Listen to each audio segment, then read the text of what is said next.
Voilà, ce soir, on va aborder un sujet qui est très vaste, même s'il paraît simple, c'est un sujet qui est très vaste.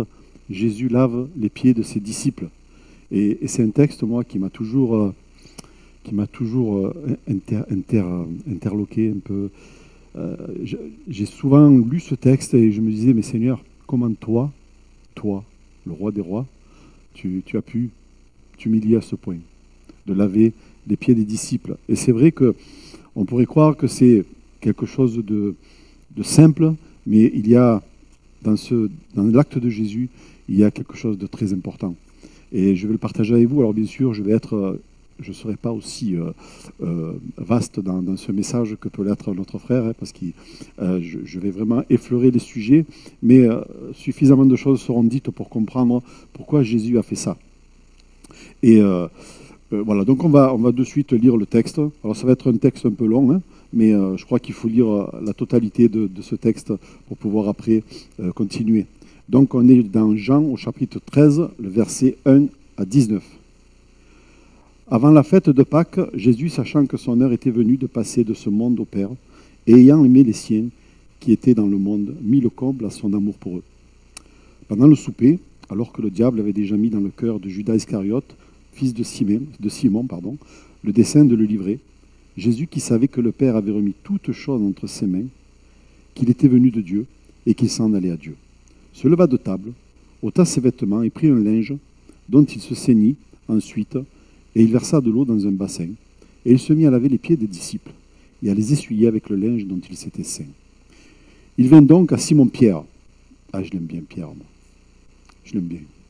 Il est plein de feu. Une fois, je rendais témoignage dans une église et la personne à la fin, parce qu'on chantait avec la chorale, et donc on m'avait désigné pour mon témoignage, et c'est vrai que j'avais un témoignage un peu particulier. Et puis, une femme à la fin de la réunion est venue me voir, me dit « Vous appelez pas Pierre, vous ?» Je dis « Non, mais je comprends ce que vous voulez dire. » Ah, c'est vrai, il était plein de feu, Pierre, et il disait des choses vraies, et puis après, des fois, c'était... Mais bon, c'était Pierre. Mais Dieu l'a béni après par la suite, merci Seigneur. Donc, Simon-Pierre, il vint donc à Simon-Pierre. Et Pierre lui dit « Toi, Seigneur, tu me laves les pieds ?» Jésus lui répondit « Ce que je fais, tu ne le comprends pas maintenant, mais tu le comprendras bientôt. » Pierre lui dit « Non, jamais tu ne me laveras les pieds. » Puis j'imagine que dans son « non, tu ne me laveras pas les pieds », il était assez autoritaire. Il a dit « Non, tu ne me laveras pas les pieds. Pas question que toi, tu me laves les pieds. Moi, je le sens comme ça. » Voilà. « Donc, tu ne me laveras pas les pieds. » Jésus lui répondit. Et là, Jésus, il baisse d'un cran. « Si je ne te lave, tu n'auras pas de part avec moi. » Simon-Pierre lui dit « Seigneur, non seulement les pieds, mais encore la main, la tête. » Et Jésus lui dit, là aussi, calme encore.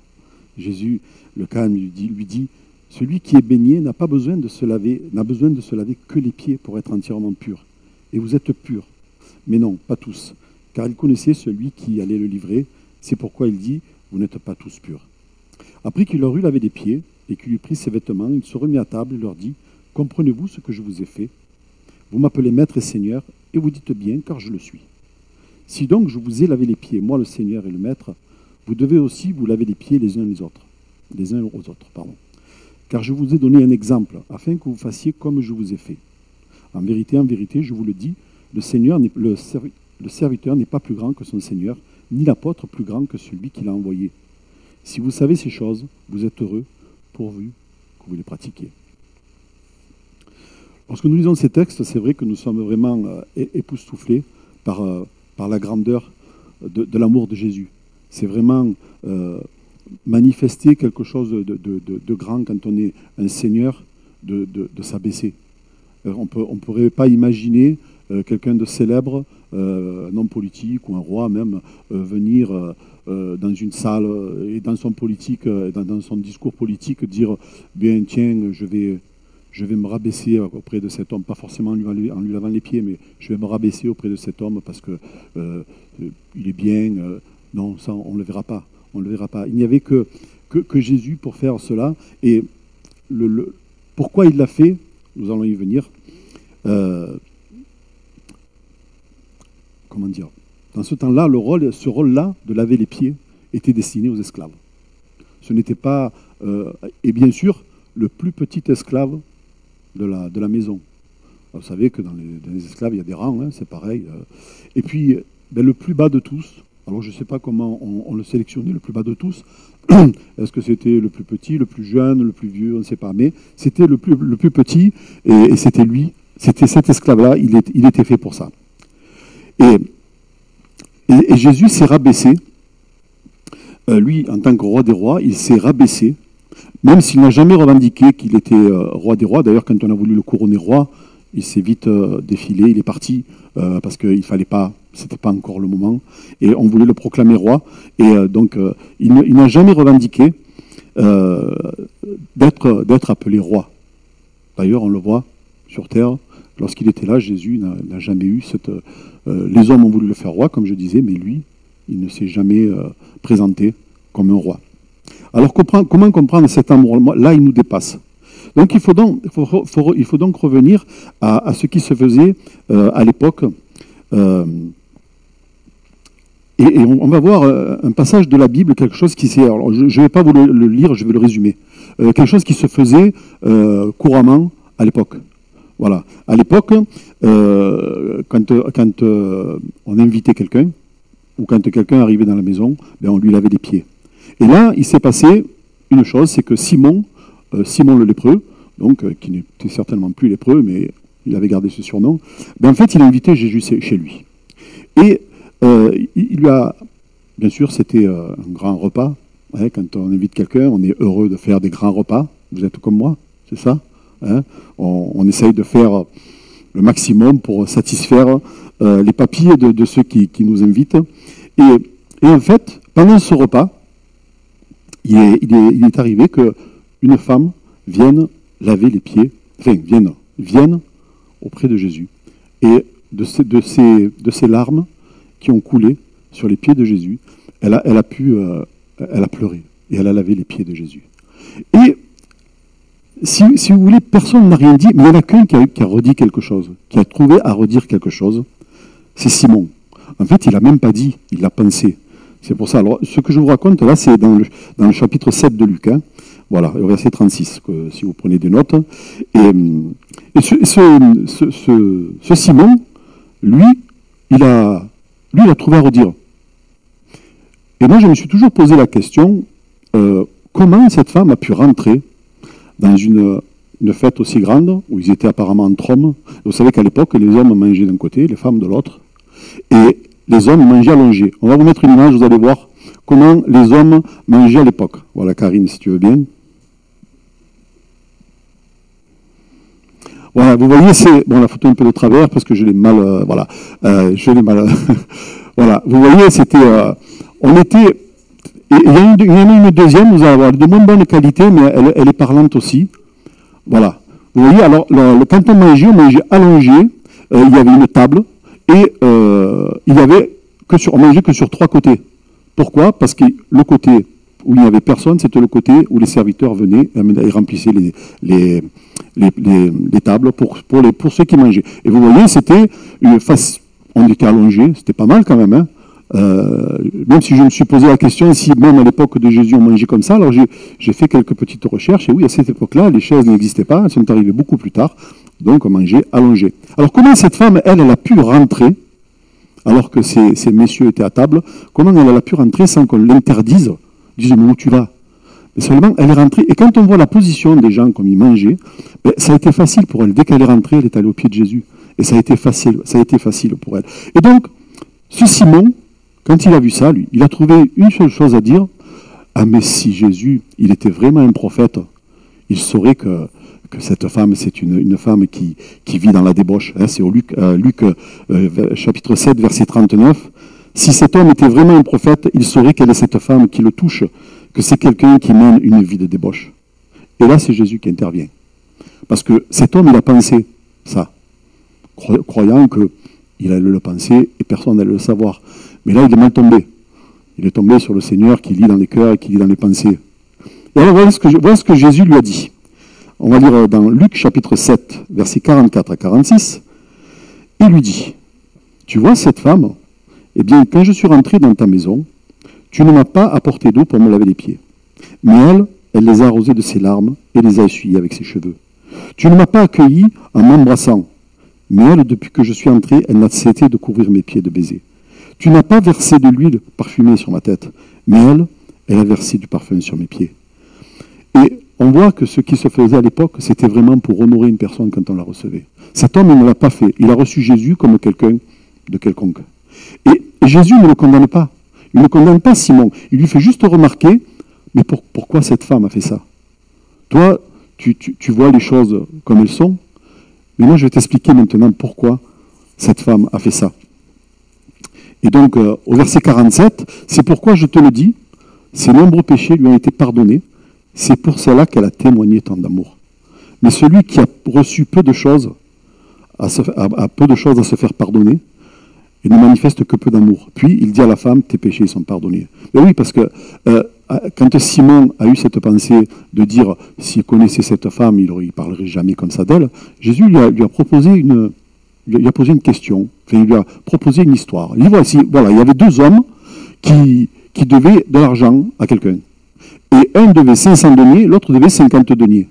À ton avis, si le maître dit, je vous efface votre dette, qui c'est qui va être le plus à même de remercier son maître? Et Simon, il n'est pas bête, il a dit, c'est celui qui avait la grosse somme qui va être plus content d'être remercié. Et Jésus lui fait comprendre que, justement, cette femme, elle avait beaucoup à se faire pardonner. Et elle est venue au pied de Jésus. Et elle a lavé les pieds avec ses larmes. Notez bien que le Seigneur n'a pas dit à Simon, tu m'as pas envoyé quelqu'un pour me laver les pieds, pour parfumer ma tête, tout ça. Il lui a dit à lui, à Simon, il dit, toi, tu ne m'as pas amené de l'eau pour me laver les pieds. Parce que laver les pieds de quelqu'un, c'est une disposition de cœur. Et une question d'honneur. Je m'explique. On honorait une personne par ce geste, tout simplement. Quand on recevait quelqu'un, on honorait une personne par ce geste. Et j'ai connu un jeune pasteur, qui est devenu pasteur, et qui, à la fin de son comment on dit, quand il devient pasteur de niveau 2, quand il a fini, et qu'on doit lui donner une église, voilà, donc il a eu la responsabilité d'une église, mais il a eu la cœur. Moi, quand j'ai entendu ce témoignage, ça m'a fait quelque chose, mais je me dis, il y a peut-être... il a eu la cœur de laver les pieds de ses pasteurs formateurs. C'était pour lui, et c'est ce qu'il dit dans son témoignage, je veux honorer ceux qui m'ont formé dans le ministère. Il a lavé les pieds des pasteurs qu'il avait prévus. Et si j'avais prévu 4 points pour ce message, en fait, je veux rajouter celui-là. Parce que au départ, j'avais le sujet de mon message. Vous savez, quand on reçoit un message, on a tout là-dedans. Mais après, il faut le mettre ici. Et c'est pas toujours le plus facile. Voilà. Et donc, j'avais 4 points. Mais je voudrais rajouter celui-là. C'est que quand on lave les pieds de quelqu'un, et alors là, on parle au niveau réel, mais au niveau aussi spirituel, mais c'est lui rendre honneur. Et je crois que Jésus a voulu, quelque part, honorer ses disciples qui étaient là. Il ne faut pas oublier que pendant 3 ans et demi, ils ont marché avec lui. Envers et contre tout, ils ont été avec lui. Même si après, il y a eu des choses qui se sont passées, hein, notamment Judas qui l'a trahi, Pierre qui l'a renié, les disciples qui se sont sauvés, mais ils ont été fidèles au Seigneur. Pendant 3 ans et demi, ils ont marché avec lui. Et quelque part dans ce geste, Dieu leur rend, Jésus leur rend honneur, les honore. Revenons maintenant au texte que nous connaissons, le pourquoi du lavage des pieds.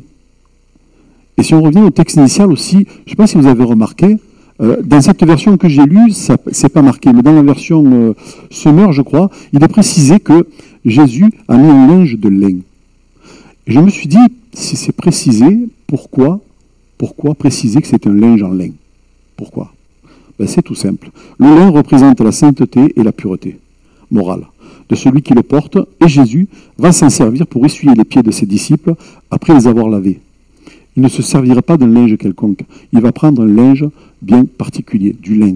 Le lin qui représente, comme je l'ai dit, la sainteté et la pureté. Matthieu 20, 28. Car le Fils de l'homme n'est pas venu pour servir, mais pour servir lui-même et donner sa vie en rançon pour beaucoup. Et là, c'est mon premier point. Alors, bon, ça va, j'ai du temps. J'avais peur d'être un peu trop long ce soir, mais vous savez, un jour, j'ai posé la question à M. Bazin, j'ai dit, vous voulez combien de temps pour prêcher? Il me dit, moi, vous pouvez me donner le temps que vous voulez, de toute façon je dirai tout ce que j'ai à dire. Donc c'était clair, il avait tout le temps qu'il voulait. Voilà, donc le premier point, voilà ce que dit Jésus. Luc 22, 17. On va parler, le premier point, c'est être serviteur. Ouais, je le précise. À votre avis, qui est le plus grand? Celui qui est assis à table ou celui qui sert? N'est-ce pas celui qui est assis à table? Eh bien moi, au milieu de vous, je suis comme le serviteur. Jésus nous fait comprendre quelle est la chose la plus importante et il répond lui-même à sa question, puisqu'il le dit, moi, je suis comme votre serviteur. Celui qui est à table, et pourtant, il se fait serviteur pour faire comprendre qu'en tant que disciple, on doit faire de même. On doit être serviteur. On va lire dans Matthieu 10, 25. Il y aura pas mal de versets bibliques ce soir. Hein. Je vous le dis, mais parce que j'aime bien étayer, parce que la Bible parle mieux que moi. La Bible dira les choses beaucoup mieux que moi. Matthieu 10, 25. Le disciple n'est pas plus grand que celui qui l'enseigne, ni le serviteur supérieur à son maître. Il suffit au disciple d'être comme celui qui enseigne et au serviteur comme son maître. Si on qualifie le maître de la maison de Belzébuth, que diront-ils de ceux qui font partie de cette maison? Il suffit au disciple d'être comme celui qui l'enseigne et au serviteur comme son maître. En tant que disciple, nous nous devons de servir nos frères, servir notre sœur, nos sœurs. Et ce n'est pas une option. Nous sommes serviteurs. Nous sommes enfants de Dieu, c'est vrai, mais nous sommes serviteurs. Et là, Jésus nous le fait comprendre. Et servir, c'est vaste. Si je vous dis, je suis sûr que là, rien que dans le peu que vous êtes là, je suis sûr que si je demande qui sert dans l'église à faire quelque chose, ben, vous allez tous lever la main. Parce que vous êtes tous impliqués. Et pourquoi je dis tous? Parce que je ne pense pas seulement au service que vous faites, soit à l'école du dimanche, le ménage, le CA, tous les services qu'il y a dans l'église. Je ne pense pas que à ça. C'est vaste. Servir, c'est quelque chose comment le dire? Si vous priez pour quelqu'un, ben c'est servir. Si vous priez pour quelqu'un, vous savez, on a prié tout à l'heure pour nos frères du Niger, ben on sert Dieu dans la prière. C'est un service. Et c'est pas tout. Et c'est pour ça que je vais revenir tout à l'heure par rapport au linge de lin. Vous allez voir pourquoi. On va lire dans Jacques au chapitre 5, au verset 16. Confessez vos péchés les uns aux autres et priez les uns pour les autres, afin que vous soyez guéris. Quand un juste prie, sa prière a une grande efficacité. Et pourquoi Jésus a pris ce linge en lin? Quand Jésus prie, quand le juste prie, c'est comme Jésus utilisant son linge en lin. Quand vous priez pour quelqu'un, c'est comme si vous utilisez ce linge en lin, qui parle, je le disais, de pureté et de sainteté. C'est ça. Quand vous priez pour quelqu'un, vous êtes en service et j'imagine que déjà on sait que le lin c'est un tissu qui est doux. C'est pas un tissu qui est difficile à porter. Quand on le met, il est doux, il est l'été, quand on a une chemise en lin, par exemple, on est bien. Voilà, voilà. Et je pense que le Seigneur, quand il a essuyé les pieds de ses disciples, il n'a pas dû prendre le lin, frotter comme ça. Je pense qu'il a dû le prendre avec douceur, avec ce linge en lin, et laver les pieds de ses disciples. Mais nous, lorsque nous prions, c'est un exemple que je donne, hein, mais lorsque nous prions, c'est comme nous faisons un peu ce que Jésus a fait. Nous essuyons les pieds de nos frères, de nos sœurs, avec un tissu en lin. Amen. Le deuxième point, c'est une mission. C'est une mission. À travers ce lavage des pieds, Jésus va préparer ses disciples pour une mission très importante. Alors, je me suis intéressé à ce que représentaient les pieds dans la Bible. Et les pieds dans la Bible révèlent les dispositions de cœur.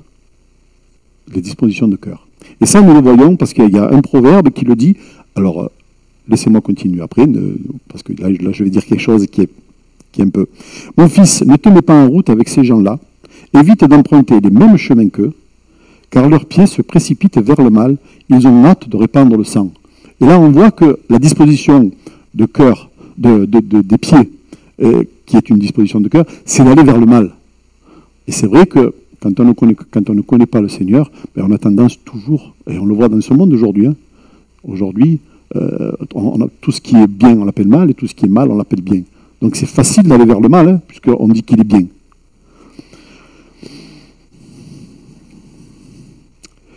Et si je disais auparavant que Jésus prépare ses disciples, et si nous avons parlé de serviteurs juste avant, c'est pas pour rien. En effet, les pieds sont aussi porteurs de bonnes nouvelles.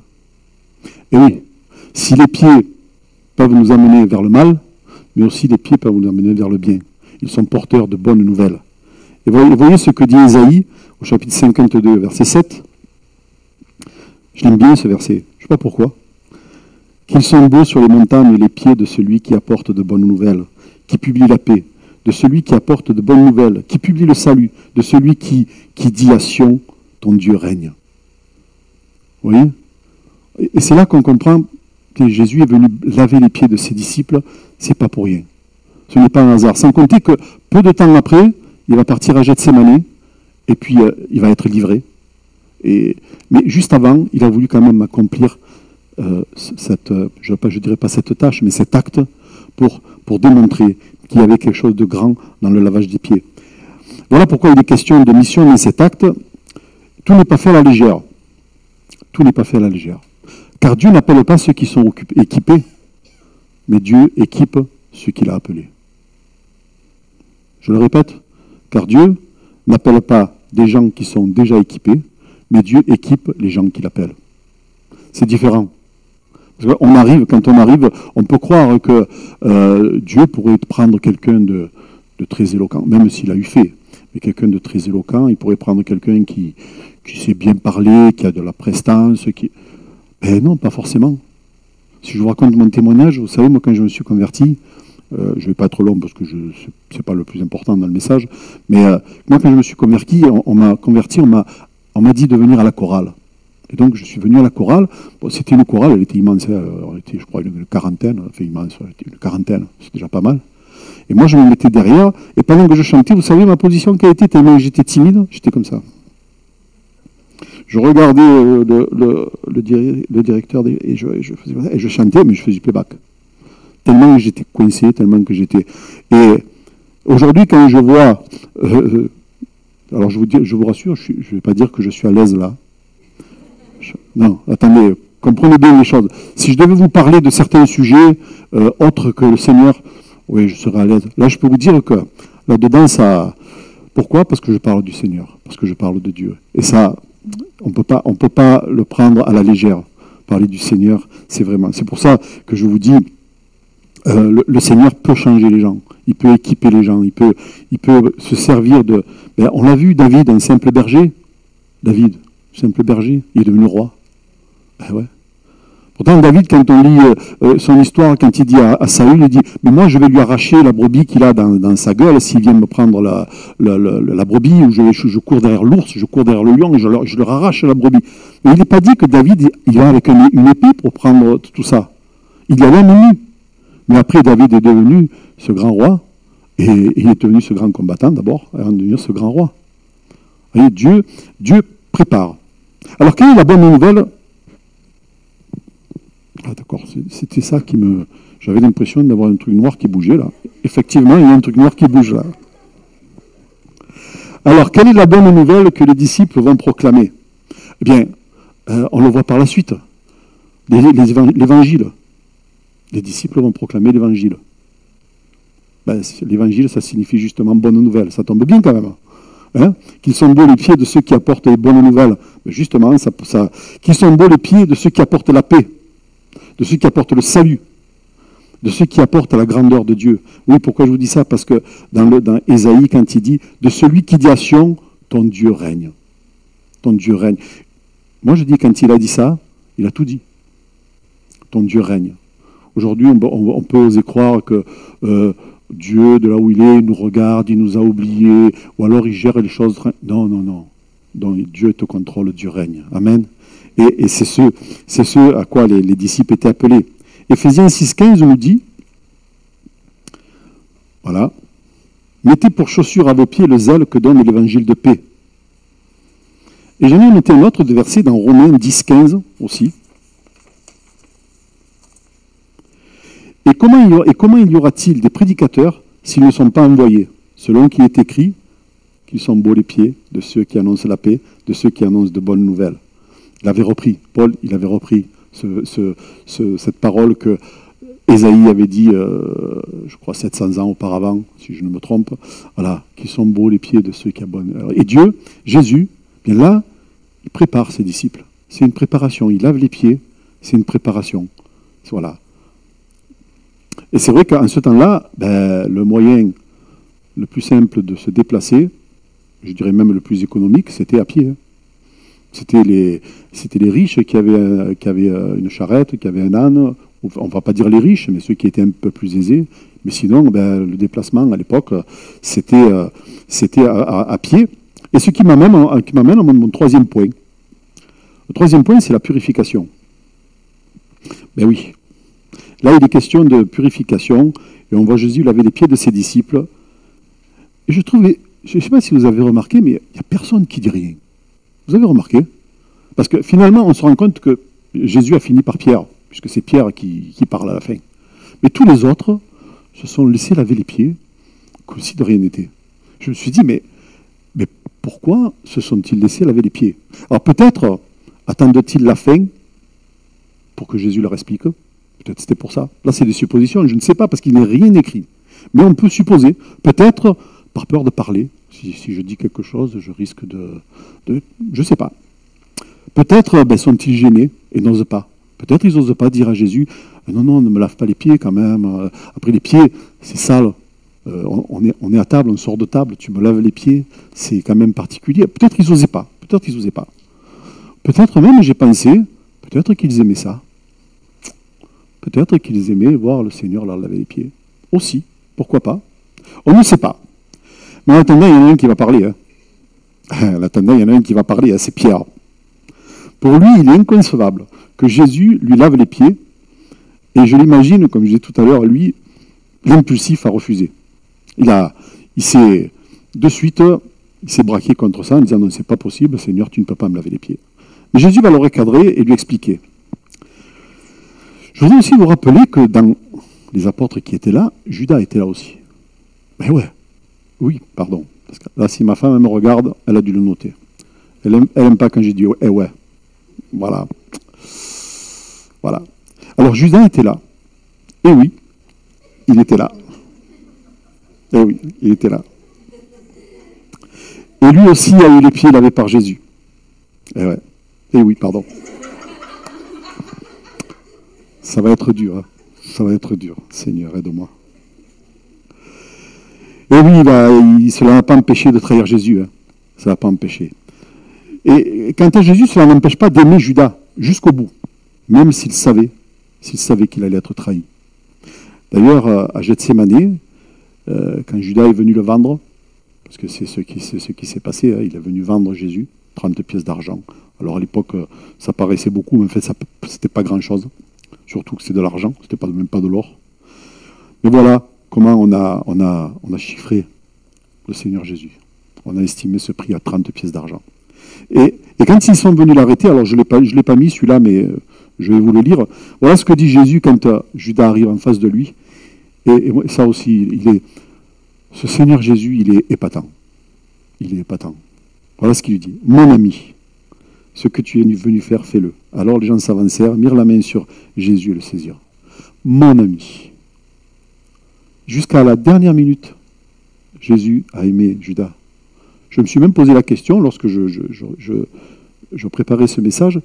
Et si Judas ne s'était pas pendu et qu'il était revenu à la croix, et il s'était repenti.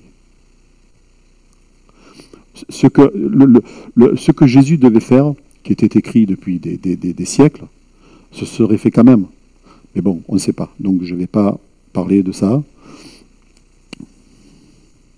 Alors, Pierre, bien sûr, comme je disais, l'impulsif, il lui dit, si tu veux me laver les pieds, la première fois il a refusé, la deuxième fois encore un petit peu, la troisième fois il a dit, alors d'accord, mais alors tu me laves les bras, tu me laves les mains, tu me laves la tête. Et là, Jésus explique à Pierre, c'est quand même heureusement d'ailleurs qu'il lui explique, parce que sinon, on ne sait pas où on serait parti. Mais Jésus lui dit, mais Pierre, tu es propre. Lorsque ton corps est baigné, tu n'as pas besoin de tout te laver. Seuls tes pieds doivent être lavés. Pourquoi? Parce qu'en ce temps-là, il marchait à pied, et puis à mon avis, quand il rentrait dans les maisons, ben, il y avait aussi peut-être cette raison-là pour laquelle on lavait les pieds, ben, c'est que les pieds étaient pleins de poussière. Donc il fallait laver les pieds. Mais si le corps était propre, on ne le lavait pas. Et c'est ce que Jésus veut faire comprendre à Pierre, c'est que si le corps est lavé, si nous qui sommes des chrétiens, notre corps est pur, notre corps est purifié, nous pouvons tomber, pécher. Mais après, il ne faut pas oublier que le péché, nous le côtoyons, il est autour de nous. Il est tout autour de nous. Et ce péché qui est là tout autour de nous et qui vient nous souiller, bien, il ne peut nous toucher que les pieds. Il ne peut pas toucher notre cœur. C'est ce que Jésus veut faire comprendre à Pierre quand il lui dit « Mais non, si ton corps est baigné, tu n'as pas besoin de te laver tout le reste, juste on va laver les pieds. Ton corps reste pur, il est propre. » Et nous, en tant que chrétiens, c'est un peu ce que nous devons comprendre, parce que c'est vrai, qui c'est qui, ici, malgré sa foi, malgré qu'il est chrétien, n'a jamais péché. Voilà. On est tous des êtres humains, et parfois, on peut pécher par mégarde, on peut pécher par omission, on peut pécher... Mais bien sûr, mais il y a aussi, là où je voudrais insister, c'est que le péché, il est autour de nous et nous le côtoyons, il est là. Il est à notre porte ici, quand nous sortons. Ben, je vais vous donner un exemple tout simple, c'est toujours l'exemple que je donne, hein, c'est un exemple tout simple. Hein. Quand vous regardez la télé, et puis il y a un film, et puis il y a une scène, plaf, tac, le réflexe, on devrait prendre la télécommande, vite changer. Mais les yeux ont vu. On a souillé quoi? On n'a pas souillé notre cœur, on a souillé nos pieds. Et le Seigneur nous montre que c'est ce qui doit être lavé, nos pieds. Alors attention, maintenant, une chose que je voudrais dire, c'est que ça ne nous autorise pas à pécher. Hein. Attention, parce qu'il ne faut pas non plus comprendre l'inverse et dire, ben, après tout, c'est pas grave, si je pêche, c'est pas mon cœur. Non, attention. Il ne faut pas comprendre cela comme ça. Et il y a aussi une chose que je voudrais dire, parce que dans ma jeunesse, j'ai connu une rumeur qui avait... pas une rumeur, je dirais pas une rumeur, mais quelque chose qui courait dans l'église, c'est que ils disaient, et beaucoup de pasteurs rentraient dans ce si je peux dire, dans ce jeu-là, c'est qu'ils disaient aux personnes, attention, si vous péchez, vous recrucifiez le Christ. Ah oui, vous ne l'avez pas connu peut-être parce que vous êtes plus jeune, parce que je vois Audrey qui fait des yeux comme ça. Non, c'est vrai, à l'époque, moi, je ne sais pas, tu n'as jamais entendu ça? Non? Moi, je l'ai entendu. Ça a dû se passer pendant que tu étais au Vietnam. Voilà.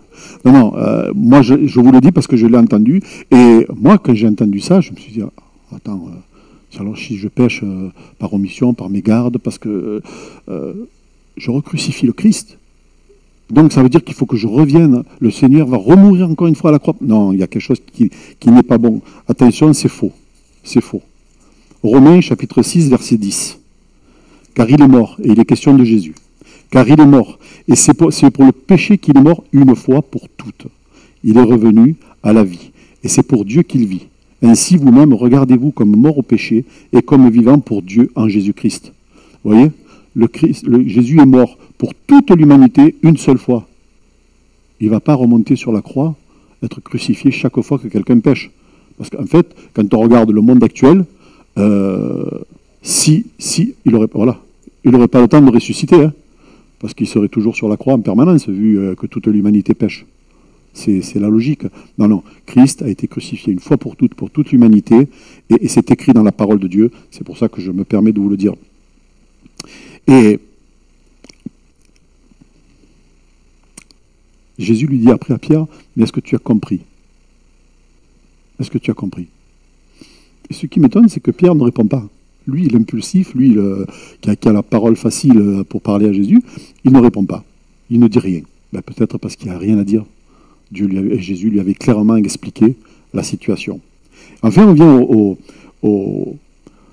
oui, alors tout à l'heure, je disais, c'est pour ça que je cherchais ce verset, et en fait, j'ai pris les devants. Voilà. Quand je disais que ça ne nous autorise pas à pécher, c'est pas parce que nous sommes lavés, purifiés, que nous avons le droit de pécher. Après tout, Dieu me pardonne. Hein. C'est pas grave, je fais ça, c'est pas grave, Dieu me pardonne. Non, Dieu n'est pas dans cette chose-là. Dieu il nous appelle à la sanctification. La sanctification. Et ça, c'est un chemin qu'on doit suivre et se sanctifier tous les jours, de plus en plus. Amen. En lisant la parole de Dieu, en priant, en venant aux réunions. La vie avec Christ, elle n'est pas difficile quand on regarde bien. Moi, je suis toujours étonné des gens qui disent ouais, mais bon, ouais, le dimanche, tu vas à l'église, le jeudi, tu vas à l'église, le mardi, tu vas à l'église, puis tu n'as pas le droit de faire ça, tu n'as pas le droit de faire ça, tu n'as pas le droit de faire ça. Ben ouais, mais moi, c'est ma vie, elle est belle, je l'aime comme ça. Je l'aime comme ça. Et Dieu nous appelle à la sanctification. On va lire dans Lévitique, au chapitre 20, et au verset 26. Vous serez saints pour moi, car moi, l'Éternel, je suis saint, et je vous ai mis à part des autres peuples pour que vous m'apparteniez. Alors là, c'est vrai que c'était dans l'Ancien Testament, il s'adressait au peuple d'Israël, mais aujourd'hui, cette parole, elle est pour nous aussi. Nous sommes son peuple, et on lui appartient. Et ce que Dieu veut, c'est que nous soyons saints. On va passer au 4e point, qui est l'humilité. Ça va, je crois que je serai dans les temps. Alors, pour l'humilité, je voudrais qu'on relise un peu le verset qu'on a lu au début, Jean 13, de 14 à 17. Si donc moi, le Seigneur et le Maître, je vous ai lavé les pieds, vous devez vous aussi vous laver les pieds les uns aux autres. Je viens de vous donner un exemple pour qu'à votre tour, vous agissiez comme j'ai agi envers vous. Mais vraiment, je vous l'assure, un serviteur n'est jamais supérieur à son maître, ni un messager plus grand que celui qui l'envoie. Si vous savez ces choses, vous êtes heureux à condition de les mettre en pratique. Quoi de mieux que de faire ce que son maître dit? C'est tout simple. Vous êtes à l'école. Vous êtes tous seuls à l'école, là. Est-ce qu'il y en a qui ne sont jamais allés? Si le maître vous dit que 1 plus 1, ça fait 2, chaque fois que vous allez être confronté à cette addition, vous allez dire 1 et 1, ça fait 2. Peut-être si vous appelez Jean-Claude Van Damme, vous ne direz pas la même chose. Parce que lui, il a dit que 1 et 1, ça faisait 11. Mais bon. Voilà. Mais si on vous dit que 1 et 1, ça fait 2, chaque fois que vous allez ajouter le 1 plus le 1, ça va faire 2. Donc c'est facile de faire ce que le maître dit. Alors Jésus dit, si moi, j'ai fait cela pour vous, alors vous, maintenant, est-ce que vous allez le faire? Est-ce que vous allez le faire? Dans Luc chapitre 2, 22 et verset 26, qu'il n'en soit pas de même pour vous, mais que le plus grand parmi vous soit comme le plus petit, et celui qui gouverne comme celui qui sert. Là, Jésus explique que celui qui se croit le plus grand, il est le plus petit, celui qui est le plus petit, il pourra être le plus grand. Mais nous sommes tous appelés à nous humilier. Alors, je vais faire la différence. Alors, je l'ai noté, voilà. Il ne faut pas confondre humilité et humiliation. C'est deux choses différentes. Alors, l'humilité, c'est un sentiment qui refuse tout sentiment d'orgueil et qui s'abaisse par modestie ou par déférence. Ça, c'est l'humilité. Et c'est ce que Jésus a fait. Il s'est humilié dans ce sens-là.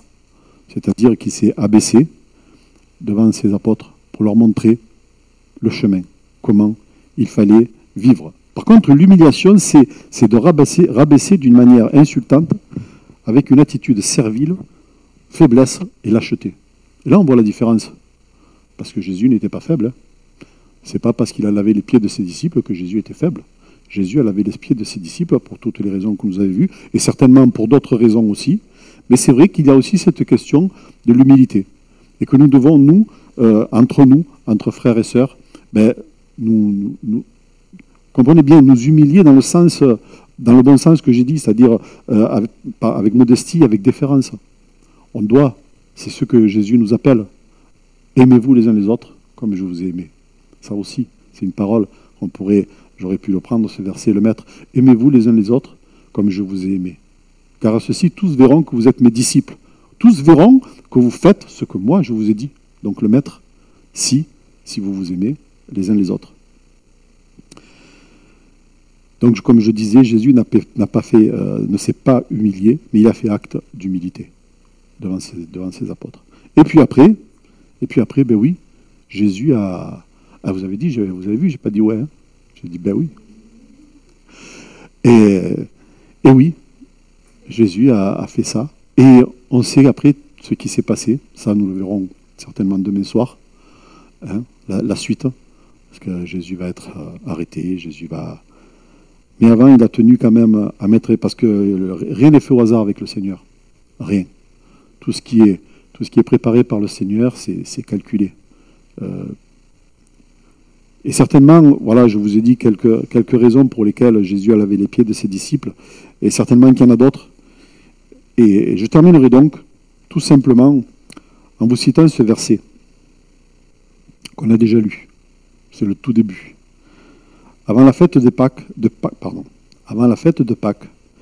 Jésus, sachant que son heure était venue de passer de ce monde au Père, et ayant aimé les siens qui étaient dans le monde, mit le comble à son amour pour eux.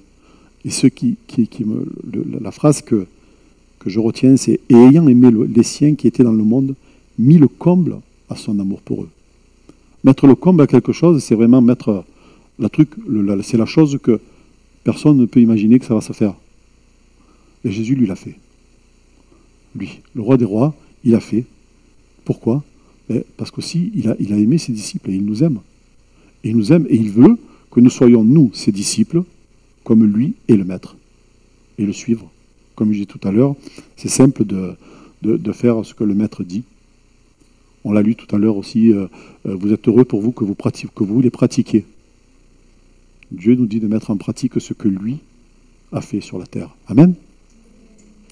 Notre Dieu, notre Père, nous voulons te rendre grâce, Seigneur, pour ce message certainement apporté, Seigneur, avec beaucoup d'imperfections, Seigneur mon Dieu, mais je te prie de nous bénir afin que dans nos cœurs, Seigneur mon Dieu, il puisse, Seigneur mon Dieu, vraiment porter son fruit. Seigneur mon Dieu, nous te bénissons, nous te rendons grâce pour qui tu es, pour ta parole, Seigneur, parce qu'elle est vivante, parce qu'elle est actuelle encore aujourd'hui, et que tu nous combles, Seigneur mon Dieu, de tes grâces, tu nous combles de ton amour, tu nous combles, Seigneur, de tes bienfaits, Seigneur mon Dieu. C'est vraiment un privilège, Seigneur mon Dieu, de t'avoir rencontré, Seigneur, et d'être avec toi et de marcher avec toi. Merci pour tout ce que tu feras encore dans nos cœurs, Seigneur.